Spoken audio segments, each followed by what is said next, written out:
Vous vous souvenez de Ad Vansen? Oh!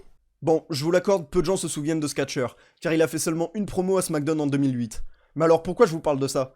Car l'histoire derrière cette unique promo est complètement folle et aurait pu changer la trajectoire de la WWE à cette époque. Je suis Molly Wrestling, et aujourd'hui on revient sur les plans étonnants qui étaient prévus pour ce jeune rookie, Ad Vansen.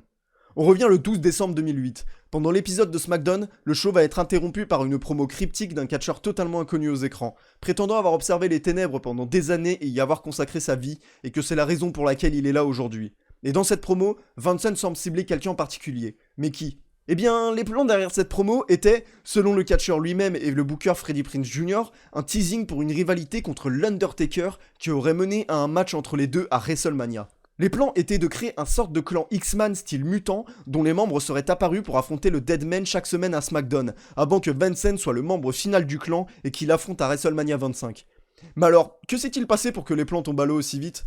Eh bien, Freddie Prinze Jr. et Stephanie McMahon étaient emballés par l'idée, mais selon les rumeurs, lors d'une réunion entre les bookers et Vince McMahon, Triple H aurait dit que cette storyline avait l'air stupide et que cela ne marcherait pas. Et McMahon était plutôt d'accord avec Hunter. Alors les plans ont été mis de côté et on n'aura jamais eu de nouvelles de cette histoire, et Ad Vansen sera renvoyé un mois plus tard suite à l'abandon de la storyline. Une histoire assez triste pour Vansen qui n'aura jamais pu prouver ce qu'il valait sur un ring WWE, mais d'un côté, on ne peut que remercier WWE que ce match ne soit jamais arrivé à WrestleMania, car on a pu avoir ce classique entre HBK et The Undertaker qui, comme vous le savez, aura marqué l'histoire de la compagnie.